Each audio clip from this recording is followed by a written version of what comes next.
ما رفتیم به سیاحت به سیر سفیددره. در سفیددره خدمترسانی‌های канатная дорога, бугельный подъемник, сноутюбинг, каток, зиплайн, снегоходҳо, зоопарк, сайр бо асп, меҳмонхона, кортежҳо, тарабхонаҳо, кинотеатр, хонаи асбобу анҷомҳои лижаронӣ, пункти тиббӣ ва ғайраҳо ба роҳ монда шудааст. ما 3 نفر دوستان صبح بروقت روز دوشنبه 27 январи 2005 از 8 به سوی دوشنبه انیقترش تکوپی ورزاب سمت آسایشگاه سفیددره به راه برآمدیم. اصلا دو قطارگوی عظیم زرافشان و ترکستان را با پیرول تونل‌هایش گذشتن یک سرگذشت است. ما نهایت ساعت 12 به آسایشگاه رسیده آمدیم. سفیددره آسایشگاهی فراغتی و لیژرانی بوده، یکی از آسایشگاهی بی‌نظیرترین در تاجیکستان و بیرون از آن بوده. به خود هر سال هزاران توریستان و لیژران‌های همسایه کشورها و خارجیان دور را به خود جلب می‌کند. سفیددره هنوز سالهای 1975 آغاز یافته، 30 دکبر سال 2016 باز رسما گشوده شد. در درآمدگاه سفیددره مغازه و خزینه بوده، اینچنین با اسب نیز سیاحت کرده میتوانید. ما در سفیددره از خزینه کارت مخصوص گرفتیم و اول به راه تنابی روان شدیم. سفیددره در تکابی ورزاب در بلندی 2300 متر جایگیر شده است. ما را یکم راه تنابی تا بلندی 2590 متر برآورد. مساحت عمومی سفیددره 80 گکتار بوده.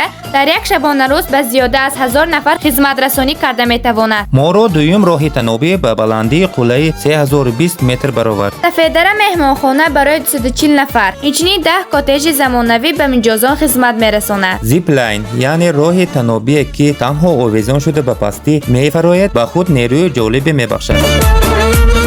بعدی به پستی فرآمدن به سنگخود به قله میبرند.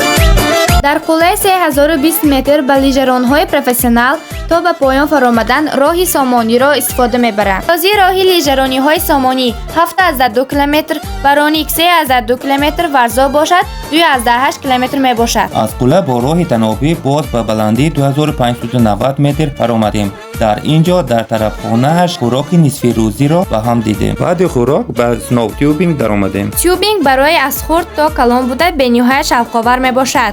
به اینجا عائلوی آمدن را مصلحت میدهیم. ما در تیوبینگ دو گسه هم پریدیم، ولی دومیمان از حدود میدانچه بیرون پرید. بعد تیوبینگ خواستیم به میدانچه کتاک درآییم، اما در میدانچه چپه شدن خرد و کلان را دیده خودداری کردیم. ما با دوستان خواهشی لیژرانی را کرده اسباب‌هایش را خریده به میدانچه آن رفتیم. برای آموزاندن لیژرانی معلم نیز گرفته با راه تنابی یعنی بوگلنی پدیامنیک و بلندی برآمدیم. با معلم لیژرانی را با آهستگی آموخته فرآمدیم، لیکن لیژرانی هم مهارت طلب می‌کرد. ما اصلا برای یک شبانه روز در سفیددره ماندن را به نقشه گرفته باید در مهمانخانه‌اش می‌ماندیم. از سبب روز دوشنبه رفتن نوبتگاهی‌ها در آسایشگاه نبود، برای همین ما به همه نمودهای شوق‌آورک‌ها به حضور وقت تقسیم کرده بیگاهی خود همان روز باز به سوی دوشنبه خوجند اشت به راه برآمدیم. آسایشگاه بین‌نهایت جالب دقت بود، برایمان خوش گذشت و شما نیز اگر وقتی کم داشته باشید در روزهای نه استراحتی بلکه در روزهای کاری آمدن را توصیه می‌دهیم.